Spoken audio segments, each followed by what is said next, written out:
All right, all right, all right. We are live. Erin, Coscarelli, Lorenzo, Neal, back with you here at Radio Row. Stage is set. Super Bowl 59, just a few days. Yes. What's going on, Lo? So, okay, we were talking quarterback, yes, legacy, yes, all of those things, sort of comparing the Mahomes era right, versus the Brady era. Obviously, Brady doing it over the course of 20 years, and right. you suggesting that's much harder to do. Yeah, and that's why I was asking you, you let me, I kind of elaborated on that, and I kind of want to just kind of hear your perspective, because when I was talking, the point that I was making is what made Tom even more unique is you got to realize he's already taken down Mahomes. Yep. He's played against the Josh. Yep. He's played against all these guys that are here. Tom just retired. It's only 2 years removed. Okay. So this guy's played and beat these guys. Think about what we saw the last 4 weeks of the playoffs. You had Lamar Jackson, very athletic. Josh Allen, super athletic. You look at Mahomes. You think about the guys. You look at the quarterback that's with the Commanders. Think about that Final Four, the final 6 games. The quarterbacks, how athletic they are and able to run and make things happen with their leg. Tom Brady couldn't do that, and he still was elite. Have we seen the last of those? Because no one can ever duplicate Tom. So I'm asking you. That's why I say I would still give the edge to Tom, because look what he was able to do. And you can't say it was yesterday year. It was now. Yeah. No, that's a really good point. As we've seen, right, we have Mahomes and Jalen. Right. And then 2 years ago, a rematch of the same 2 quarterbacks. And in my opinion, I think you're suggesting Brady almost beats these guys with his mind. Yes. Like he is just a mind assassin when it comes to the world of football. Is that what you're suggesting? No question. Yeah. You used to see Tom Brady. They said, okay, we're going to bring a corner cat. He understood that they were coming. Tom Brady, he was a coach on the field, and they're bringing 2 guys to the side. So the line, they slide. They're like, okay, you have a lined up in trips or doubles. That means 2 receivers to a side, a corner's over there, the 6 over there. And they walk the corner in.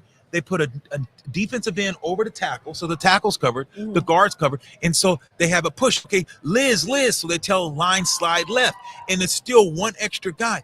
Tom Brady knew it was coming before it even happened, and he would beat you with the ball. He understood and so that's what these quarterbacks. Yeah, some of them know it's coming, but they still can't beat them with the ball. Yeah, they know it's coming, but they still are on the same page with the receiver.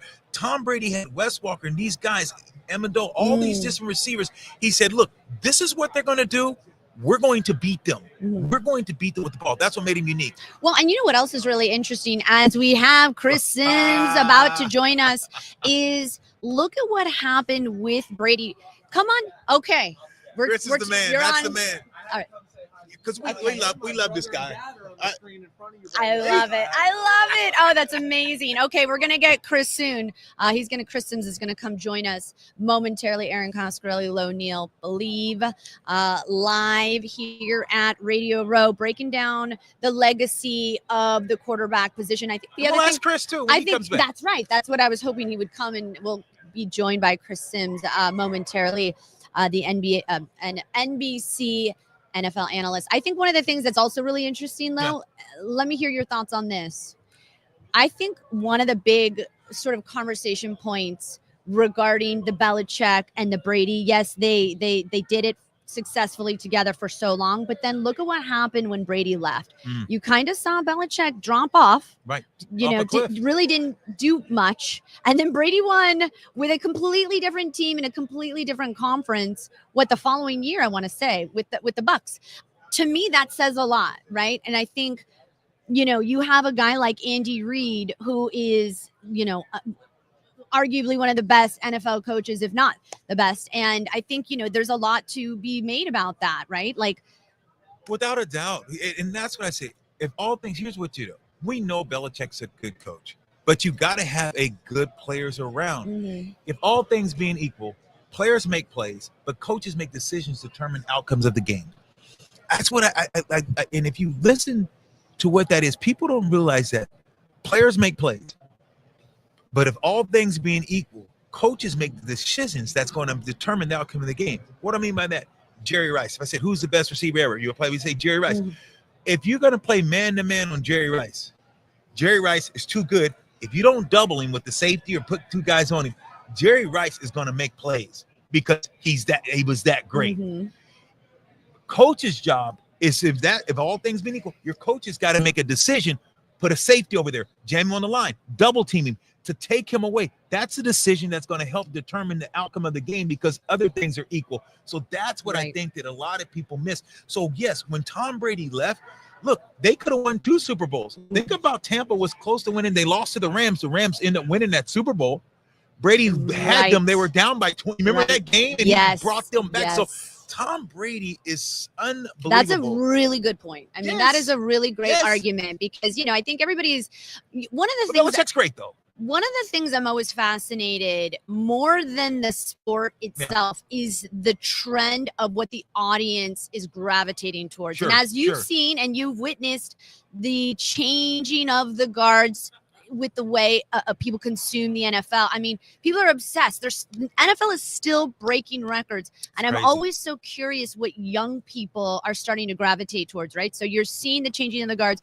Pat Mahomes, people want to anoint him already as the GOAT or just talk about it, which, by the way, is also very interesting because Fox is broadcasting the game. Right.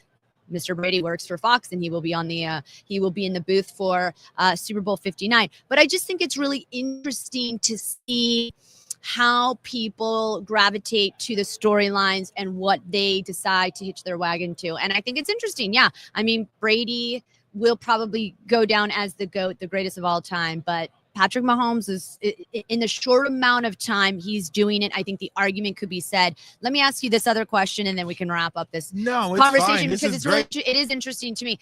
Does Mahomes need 7 rings to then be anointed the GOAT? I don't think so, and because I think that here's the deal. I think until Tom got 6 and 7, everyone said and there's a lot of people who'll still say the greatest quarterback of all time is Joe Montana. So you still have that. You still have that bias. So I think that there's going to be some people out there that's going to say that Patrick Mahomes is the greatest. Mm-hmm. If he wins this Super Bowl, they're going to say he did it faster than anyone else. No quarterback has ever won back-to-back 3 Super Bowls. Some people are going to say he's better. And some people are going to say, well, it took Brady 20 years. Well, guess what? If Mahomes is not going to play 20 years like Tom Brady, newsflash, I just don't see that happening. So if he doesn't win 7 and he only plays 12 years, so you're going to have to shrink. So it doesn't matter about the length of time. So that's why I think what Brady's done was unbelievable. Even winning a Super Bowl and when he's 38, 39 years old, what he was able to do was unbelievable. So I just think that what Brady did with the amount of athletics people that are on the field that he had to beat mentally. Yeah.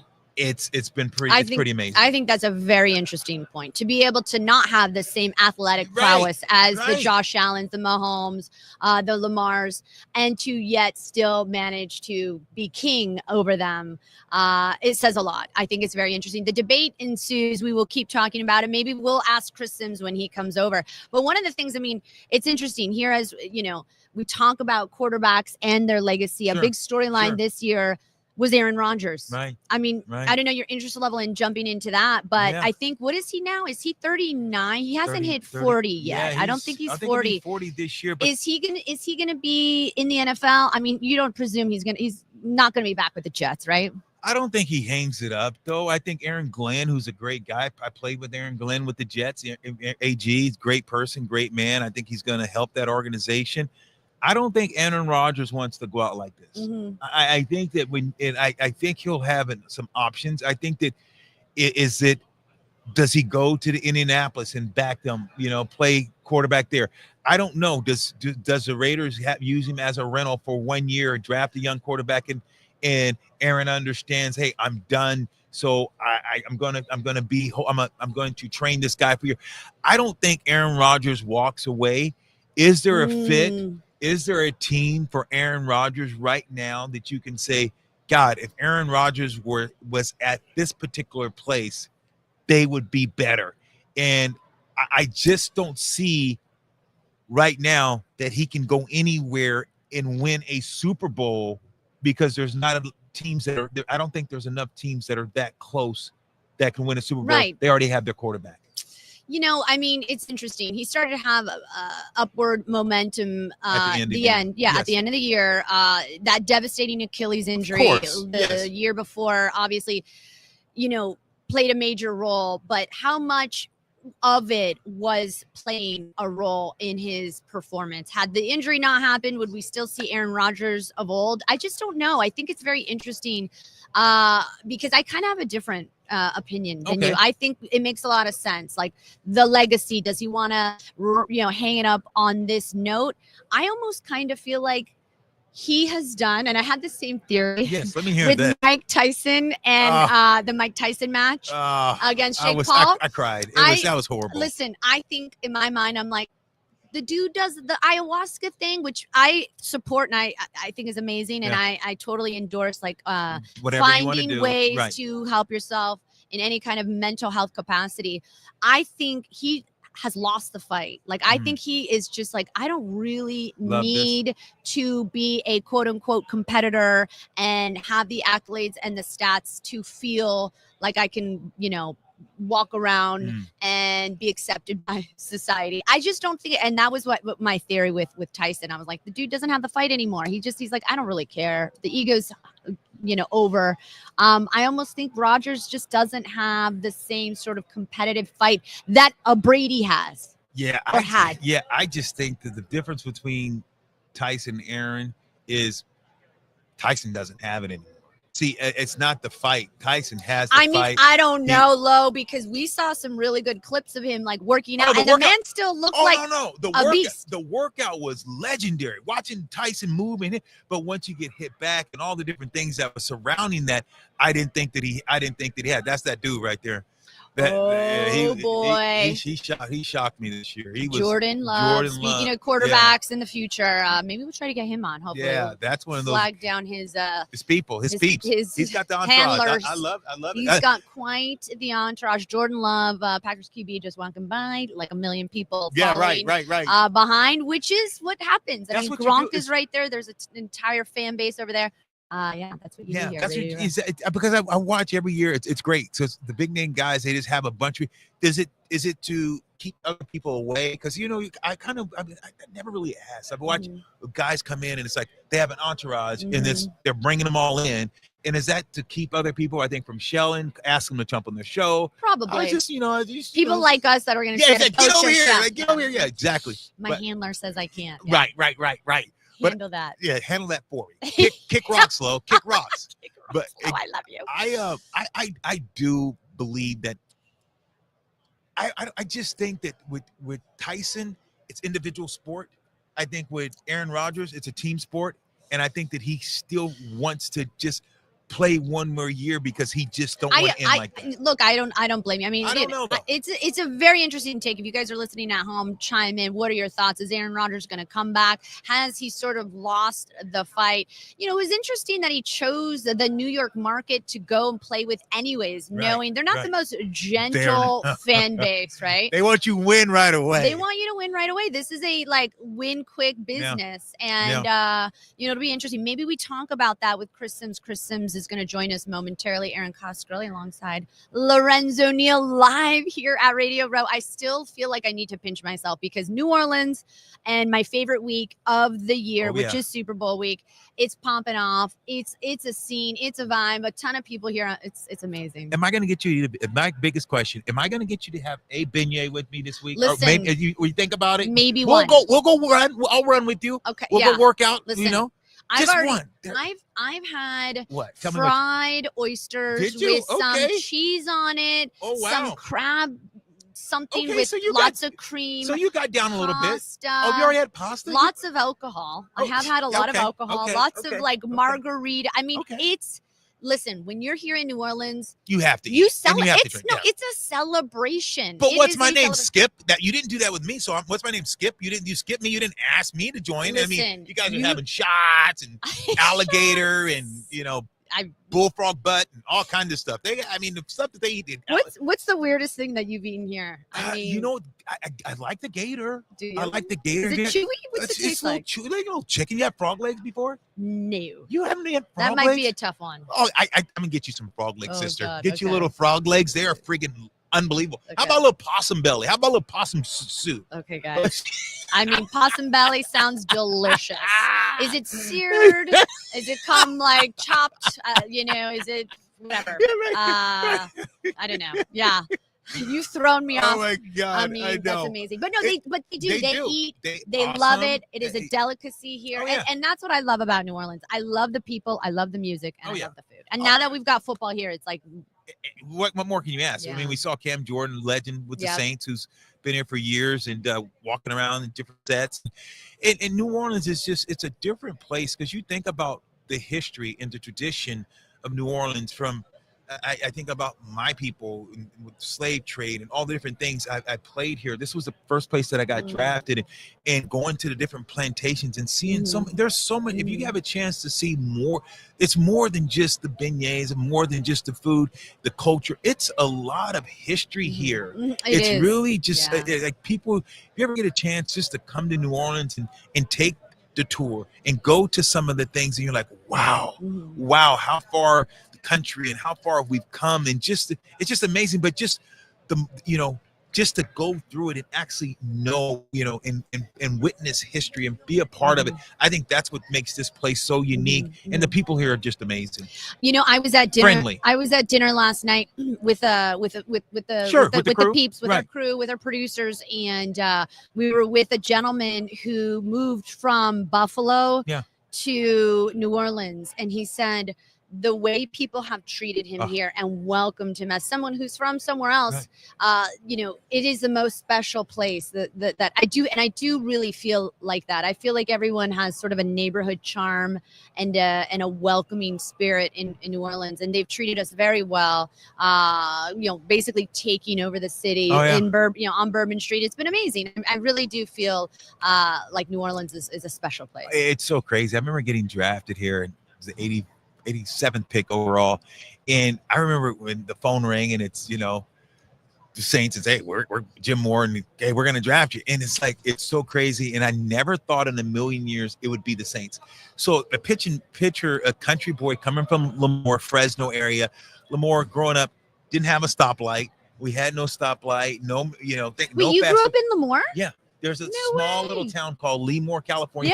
Yeah, Surf Ranch. Yes, the Surf Ranch. I did a show there. Okay, yeah. Drew comes out there, been out there. Oh, that's cool. And Josh Allen's from Fireball, so small little town. Yes, it's like they don't have stop at this little country town, and you have nothing. So I go to New Orleans, and it's like I'm culture shocked. Yeah. It's like never seen any of this stuff, and just like it was really, really weird, but I love the place. Yeah. New Orleans. We're talking about New Orleans as my guy Tyler Dragon. What's up, T? Fresno connection. Bleav in Rams, joining us. Pull up a seat tight. So you just got in.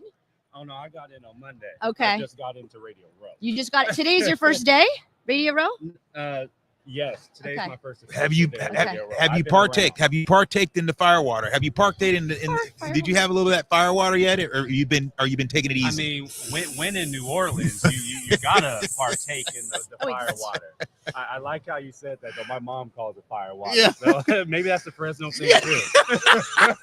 They say if you don't want the fruits of sin, you got to stay out the devil's vineyard. But I heard you've been in that devil's vineyard, then drinking a little bit of firewater. Just a little bit. Just a little bit. Oh my God! Soon you come on, I go all in. See, that's why I have coffee right now. But what's in the coffee is the question. But you know what? Because you're already sweating like a preacher in the pulpit. That humidity already got.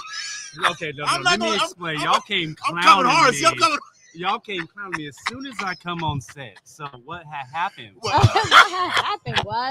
Every time I come to New Orleans or a place with humidity, I just sweat instantly. My body just the reacts humidity to humidity. Is like the hair, forget it. She rented a car and she's only a block away because she didn't want her hair to frizz. I mean, priorities. Priorities, of course.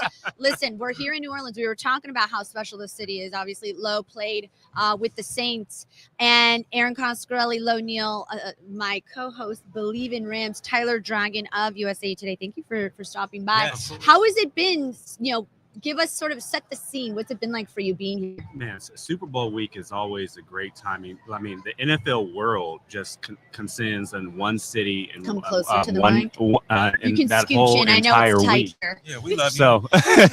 We're all friends. So just to be around, obviously the Chiefs, who I feel like are here every year, and the Eagles, and to talk to them. going into the Super Bowl 57 rematch. You can tell, you can see in their eyes that they're ready for this rematch. The Chiefs are on the brink of history, and the Eagles want revenge from that Super Bowl 57. So I was just at availability today. They've had availability for the last couple days, and you can just feel there's tension. They don't go out and say it, but there is tension there because there's so much at stake on Sunday.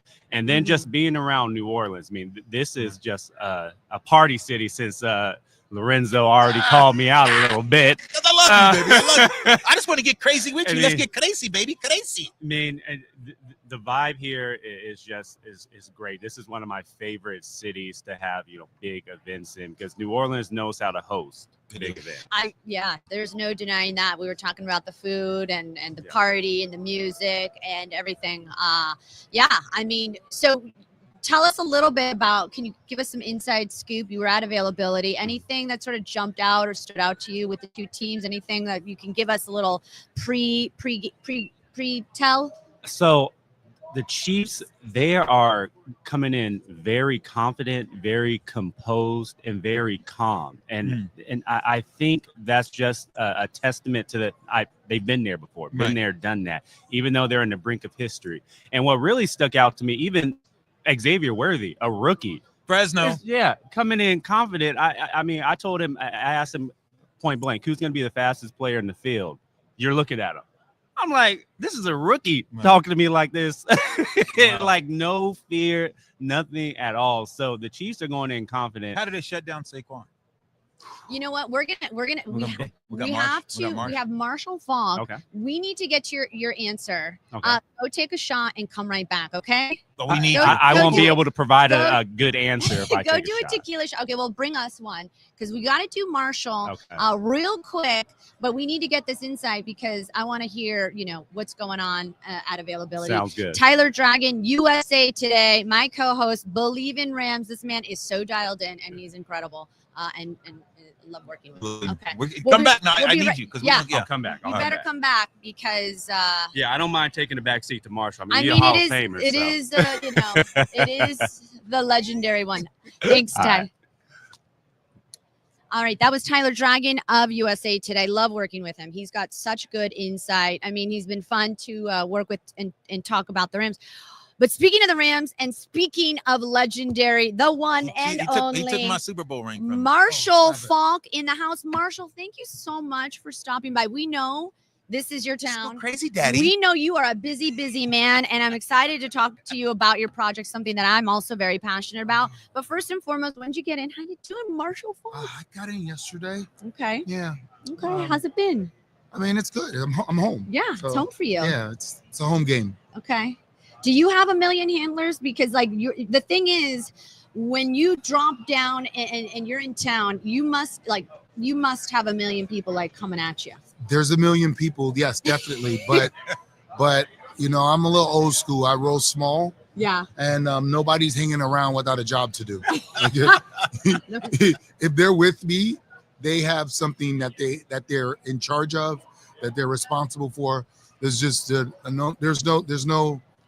freeloaders, no just I'm here for a good time. Yeah. No. Keep it tight. Exactly. You keep it I run a tight ship. I mean, we saw Jordan Love have 30 people behind him making his rounds. Yeah, but I mean he don't, outside of calling plays, he don't know anything in life yet. Yes. Profound. Yeah. Right. Very so he needs people to tell him what's going on around him. Yeah. And I was there once. That's sure. That's what we all were. Yeah, and that's what you kind of want to be dedicated to the game to that extent.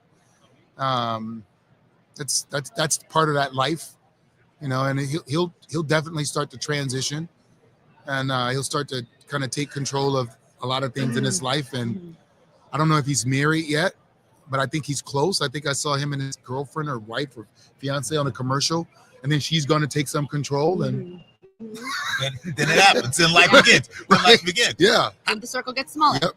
How is the golf game? Because Erin, to tell you, I was saying, hey, this is one brother that can play some golf. Are you out playing a lot still? Or? I mean, yeah. I mean, I live in San Diego, so we get, pretty much 300 amazing days to play golf, and I love doing it. I'm passionate about playing. Like I'm I'm obsessed with getting better. So I put the time in to get better. I want to talk to you about the truth about drugs momentarily. But before we get to that, of course, I've got a fullback and a running back with me. Let's talk about the resurgence of that position. I love listening to you speak about the game. You have such an intellectual perspective and way of seeing things. How do you see this game going? I know you're going to get that question a million times, but also how do you feel as a running back seeing what we're seeing with regards to Derrick Henry and Saquon Barkley? I mean, it's the game of football, unfortunately for the game and where the league took the game. Let's what do you mean by that? Let's call a spade a spade. I'll explain. Okay. The league took the game to this passing league. When you create defenseless receiver, illegal contact, you can only hit the quarterback above the knee and below the shoulder. You make the game of throwing. It's just too many great things that can happen when you throw the ball. Yeah. They've made the game this. You don't have a quarterback, you're crappy. Like you can't win a Super Bowl with a Trent Dilfer right now. That's not happening. A Brad Johnson can't win for you. You're not doing it. It's just, it doesn't happen in today's league. So you move the game in the regular season to, hey, let's throw the ball all the time. And then when you get in the playoffs, if you pay attention, you win the line of scrimmage, you win. And the only way to win the line of scrimmage is by running the football. That's it. Like every team that wins the Super Bowl, pay attention, they're going to win. They're running the ball better. Always happens. So then is that your prediction? Where are you leaning towards? Because we're seeing just like Pat Mahomes, even lesser play this season. He's sacked career high 36 times this year. Where are you leaning towards in terms of who you think is going to end up winning? Listen, he's pulled a bunch of Houdinis this season. Yeah. And he's like an X factor in the sense that what I'm talking about, he has the ability to defy. But winning the line of scrimmage is the most important thing. But in winning the line of scrimmage, the quarterback that plays the best always wins. And it's hard to outplay Mahomes. Super hard. I mean, Jalen did it the last time they played in the Super Bowl, but the fumble, you give up 7 points in the Super Bowl, that costs you every time.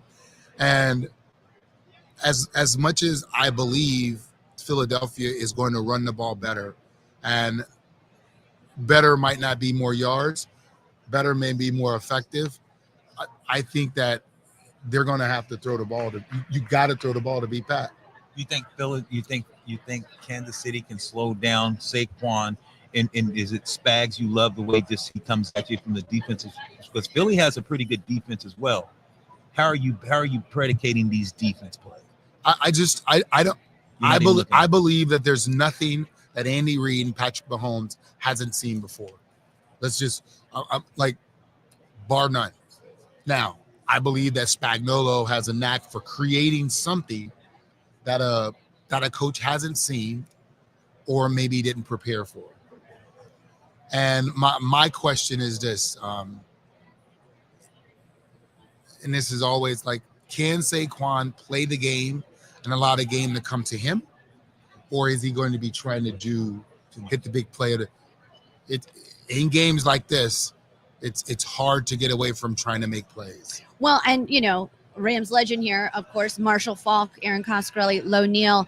The Rams almost had it. That was a really tough game for me to watch, because if Saquon didn't have those two big runs, he was under 100 yards. I think he only had 62 rushing yards aside from those two big breakaway runs. The Rams almost had it. What do you make of what you've seen from the Rams this year? Cooper Kupp announcing that the Rams are gonna look to trade him on. He posted it on social media on Monday. And what's your take on the future of the Rams? I mean, things are interesting, certainly there. I just love how the Rams, their organization and what they do. Yeah, it's all about it. They understand the nature of the beast, and it's about getting better, not getting older.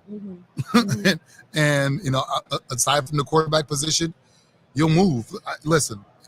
for Cooper Kupp, I'm sure he's probably in his feelings. You know, he's feeling some type of way. But Luka Doncic, like this, like, hey, if he can get traded in any sport, anybody can go. Like it's just don't think you're above being moved. And I learned that back when the 49ers allowed Joe Montana to go to Kansas City. I was like, are you crazy? Right. Yeah, no. It is a business. But what I love that they're doing is not that they're trying to get young and they understand what Puka means, and that they, you know, that you know, Cooper the last 3 years he's missed a lot of games. Yeah. They are in agreement to send him somewhere that's good for him too. You know, it's like they want to place him, and I watched him do that with Robert Woods too. They didn't just send Robert to, like, you know, to go that way. We want to make sure you go to a good team. And teams don't always do that. Like, I think about when I got traded, the GM for the Rams, he didn't send me to a winner. He sent me to the second losingest team in the damn 90s. You know, he sent me to the Rams. I was supposed to go die. Yeah. Yeah. Wow. And look at you now. I know we want to be respectful of your time, Marshall Faulk, Rams legend, Hall of Famer. You know, you mentioned something really interesting, and you talked about Jordan Love, and you know, about his he had a ton of people, a bunch of handlers, and as you sort of mature, things tighten up a little bit, and you evolve, and you really make sure to keep your circle tight and protected. And one of the things that I've always respected you is you've been a truth teller. You're so honest about your own journey. You've been very vulnerable. I think a lot of men look to you as someone that can guide them and help them because you are open.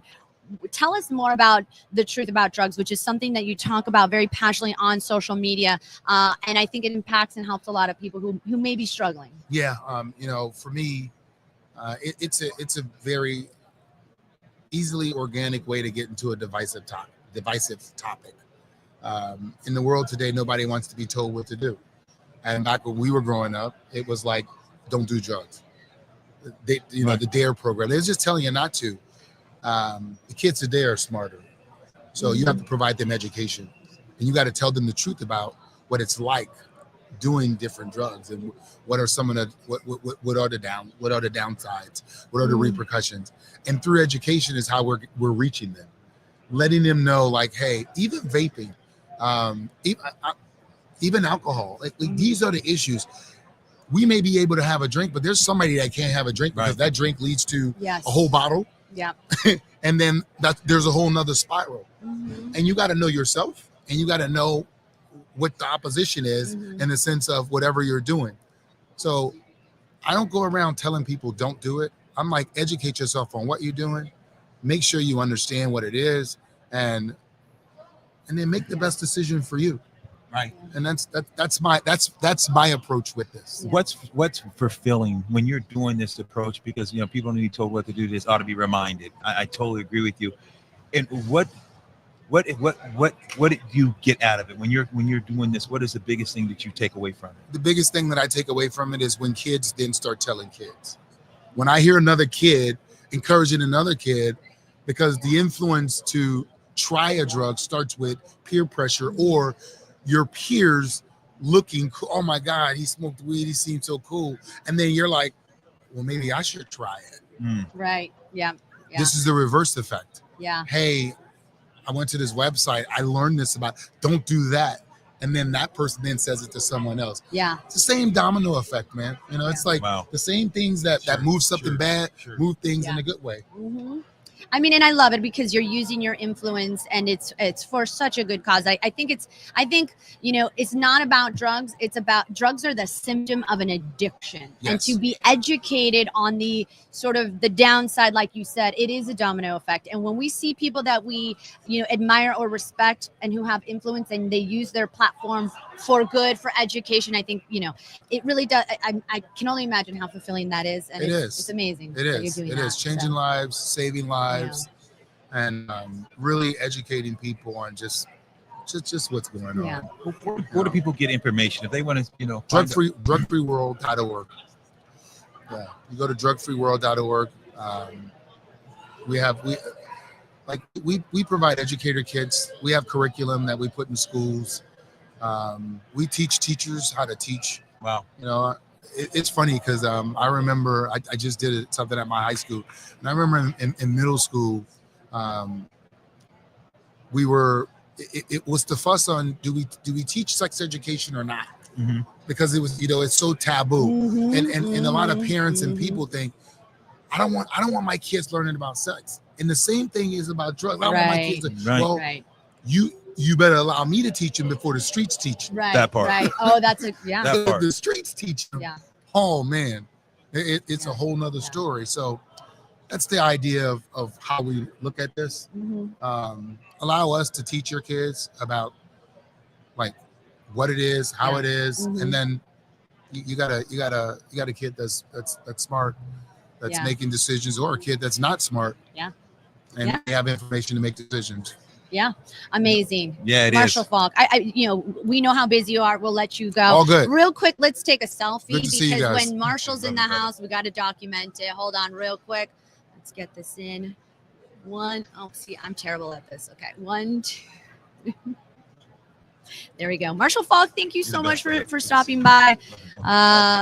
Rams legend, Hall of Famer. Love this guy. He is so much fun to listen to him talk about the game, right? I would have won a Super Bowl if that guy didn't play for the Rams. You would have won a Super Bowl. Oh, really? Yes, that's the Titans. Remember, we lost to them right. the 1 yard. You remember, that's the game. I was in that game. Is it awkward whenever he's? No, I'm kidding. It's so awkward. It's like, dude, get out of here. best. I mean, he was such an amazing running back. I mean, I played Eddie George was Eddie was on the team, but it was amazing. Watching that guy perform and watching him perform at such a high level. He's really, really amazing. There's another one that I love right there. You know who that is. Oh, your boy Solly Wilcots. There he is. Oh, Solly. Oh, Solomon. Yeah. We'll get Solomon on shortly. Should we force Tyler? Tyler, you want to come? Ty, let's finish. Are you taking some?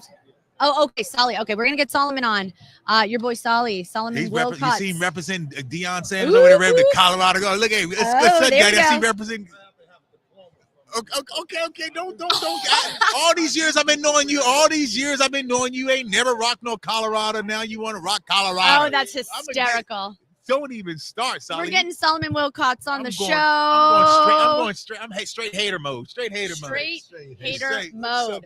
Listen, we had Marshall Faulk on, and he's still upset about that game. Hi. How you doing, Nice. Thanks for jumping on. When'd you get in? You guys are good people. I've been here since Sunday. I've been putting in work all week. Okay. Down there, Sirius XM Middlefield Radio, the host of the opening drive. 7 to 10 a.m. Eastern every day, Monday through Friday. That was a nice voice right there. I was just going to ask. Oh, my God. Here we go. You don't have a mega injury, right? That's all right. I know. Yeah. Little Spice guy walking by. We were talking about him. He got injured. A devastating pickleball injury. He's got his little. Pickleball is making a lot of orthopedic surgeons very rich. That's probably true. Oh yeah. They all walking like that now. Get over here. I mean, we've been talking about you this entire show because you're walking around looking all hot with your shirt off. My grandpa and Oliver. yet you've got this cane.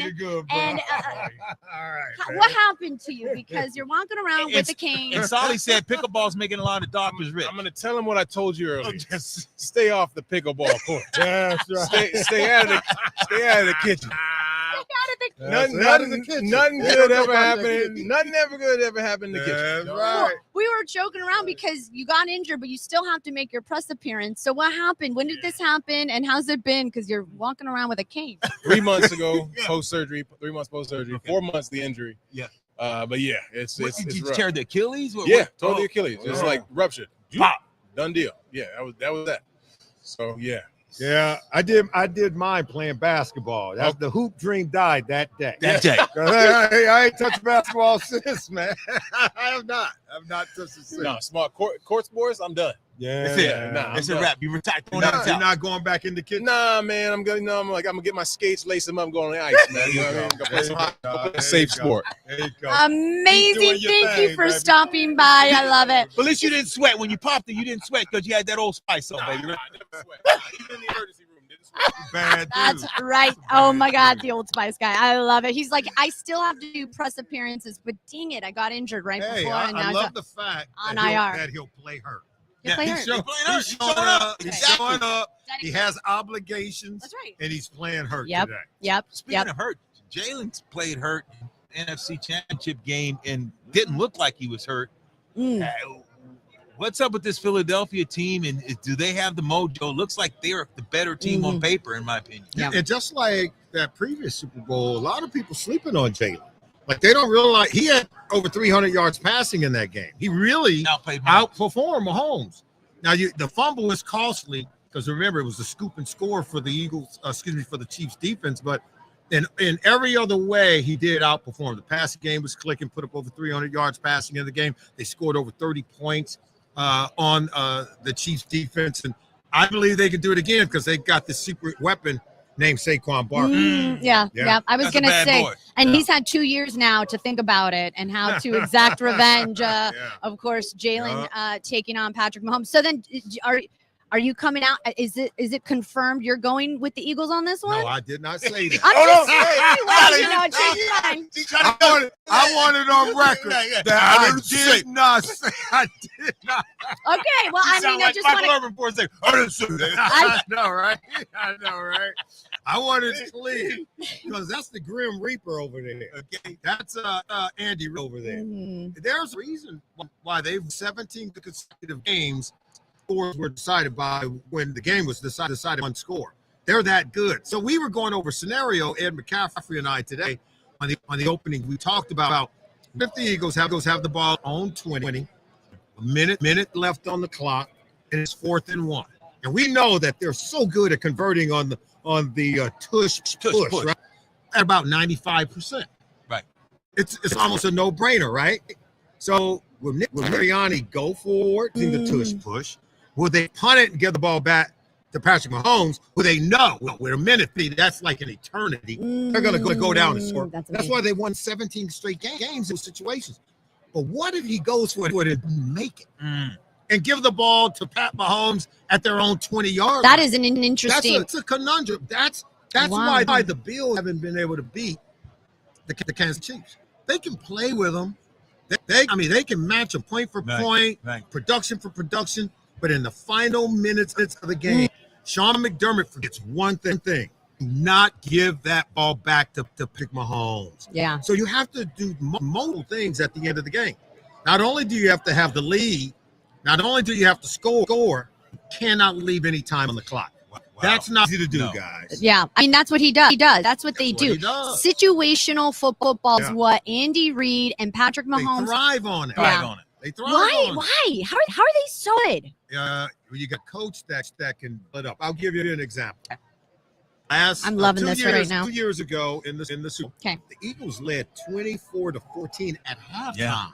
Okay. They led by 10 at halftime. They led going in the fourth quarter. The Chiefs scored 2 touchdowns. This 4 points in the fourth quarter. You know, I did it. There's a play. Everybody's starting to do it now. You saw it in the college championship game with Jeremiah Smith. It's this jet turn motion. So they start to motion behind the line. The line is like they're going to go cross the formation, and then they jet back out into the flat in the low red zone. Remember, Kadarius when he scored wide open for a touchdown. Then they came back and did it again to the other side of the formation with Sky Moore, if you recall. Yes. Okay. Both guys scored in the low red zone. Same play, opposite sides of formation. That's what Andy Reid does. He stacks the deck and gives you. He's going to play you, and at the right moment, particularly late in games, he's going to have your number. And guess what? Guess who he's got pulling the trigger? Right. Number 15. Yeah. Second half. So those two together are deadly. Yeah. No, because I want to. Very interesting point. Because if you look at this team, Kansas City, that is. Yeah. Why in the second half? Was it 2 different game plans? Because you watch in the second half, usually losing games, and it's they're a second half team. They really are. It's called making adjustments. It's called seeing what they're doing against us. And now here we're going to come with what we want to do. And here is really, really the most important part about they consistently do in the second half. Go 2-minute offense. You remember against the 49ers? Niners had a game. They beat them both games. But they went up tempo. They go 2 minute. That's something that Andy is really good at doing, dictating the flow to the opposing team. Here's what 2 minute does more than anything. It wears out the pass rush. Can't substitute. You can't substitute. And now you're gassed. And now he got number 15 got you. If you can't pressure him, he got you, man. So when he when he increases that tempo and start coming at you, those guys are gassed. That means 7 on 7. Right. Wow. He's winning 7 on 7 Right. every single time. No question. Look, man, I tell people all the time, there's some coaches that are playing chess. Most of them are playing chess. Yeah. Andy Reid is playing chess. Mm. I'm just flat out. Why do you think he's got 300 wins? Yeah. He's only one of 4 coaches in the 105-year history of our league. Yeah. This guy's got over 300. He is the winningest coach for these teams playing in the Super Bowl. Right. Yeah. So why right. we try to act like Nick Sirianni is even in the Andy game? Reid? Right. Like, Yeah. even the Philly would be happy to say, the other guy. Right. Other guy's better. Yeah. Right. Even a Philly. So then, are you saying it's a 1-score game? Are you gonna? I think it's going to be tight. Yeah, It's gonna be tight. It's going to be close. Yeah. It could either be a high game like it was last time. I don't anticipate a low scoring game. Mhm. I think the predictability is in this quotient. I think that the Chiefs are going to be able to run the ball better than what anybody believes. I think Isaiah Pacheco back to being healthy, and don't underestimate Kareem Hunt. Right. This Kareem guy Hunt's been- led the league in rushing as a rookie. Right. Right. Okay, and when he's a bank, look, I'm not going to say he's got talent of Saquon Barkley, but he's capable of producing like a Saquon Barkley. Mhm. Don't be surprised. This guy can run through tacklers. He's a big physical guy with explosive ability, and he can catch it coming out of the backfield. Is Saquon physical, or you think elusive? Because I do. Is he powerful? Does he have it all? What makes him so unique in your opinion? He has power in his lower body, but more importantly, he has balance. So you remember the run against first play of the game against Commanders? Yeah. He didn't get hit until 15 yards down the field. There's 2 defenders, but he's kind of spins out of it. They fall off of him. He's gone. That balance that he has powerful legs. He doesn't look to use his power in a more physical way. Right. He's not That's a what brute. right. Yeah, he's not a brute. But what he is he's strong at the point of attack, that he's got good balance. Usually Christian McCaffrey, nobody thinks of him as a physical runner. No. But he ain't going to go down for you. Right. You can't arm tackle that dude. And think about Saquon. He's kind of built like Earl Campbell, but that dude's got sprinter speed. He's got Earl Campbell. Yeah. He's 230. He's 230. He's massive. He's kind of a combination, power, balance, and obviously the dude's a track star. He's a track star. That's why when he gets even, he's lead. Yes, right. If he's even, he's on. Yeah. Just forget about it. You ain't catch him. The Rams could kind of write a thesis on this, because the Rams just used to let him. Remember how many runs for 60 or 70 yards did he have in games against the Rams? Well, he had 2 because we were just talking to Marshall Faulk dropped by not that long ago. And what's really interesting, I think Saquon would have only had 60 rushing yards in that game if he'd break away his 2 big runs, which he had 200 yards on the day, and 5 on the regular season, but I think it's interesting. So then, is this sustainable? Are we see like Patrick and Andy run table, because it's he's 3 for the last 5 Super Bowls. He's won 3 in his last 5. That's right. I mean, we were having 4 and 6, man. This will be 4 and 6. It's gonna be 4 and 6. I think the You only said team 4 and 6. we've seen. I know the Steelers did it in the 70s. Right? They went back to back. They took 2 years off. They back to back. Right. I do think it's sustainable. Why? Because they're a young team. George Karlaftis, young player, first round pick. He's next generation guy. Trent McDuffie, first round pick. He's a young player. And Crawford, Xavier Worthy, young player. And people want to come play for Andy. Just DeAndre Hopkins. Andy calls you, you're coming. Because with number 15, you're going to be playing in games like this every year. Yeah. Who matched up better in your opinion? Hypothetical. Who matches up better in Kansas City? Was it Baltimore or the Bills? Is Baltimore their curse? I mean, it's just that team. I think the Bills. I think Josh Allen is a handful. Oh, he's man. awesome. He's a handful. And not that Lamar. But what you had that just cook it. He was gash. He came out in that third quarter. Remember, he was gashing them. Look, man, I'm telling you, the problem with them is that they now look, they wanted. They were down, they were moving the ball. If they score, leaving no time on the clock, they're going to win the game. But they couldn't convert. They couldn't convert. Give Spags the credit, dialing up that corner blitz, and it still should have caught. He still caught it. Right, should have caught it. But that's what these games come down to, just those fine moments. I think the Bills are a matchup, but they just got to find a way to not only get those final points in the seconds, but don't leave any time on the clock for Patrick Mahomes. I mean, brilliant. It's so interesting. We're going to take a quick break. Solomon Cott's opening drive. I love that perspective of, oh my God, you're going to get Jane on, Jane Slater, NFL Network, Dallas Cowboys. We're going to talk about the Cowboys momentarily, my girl. But it's really interesting to hear. Do not leave 90 cents on the clock for Patrick Mahomes. It not working out every single time. He's coming.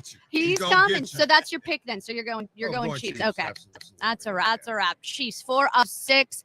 Solomon Cott's opening drive. Thank you so much for making the time. We love your Colorado. Love it. Love it.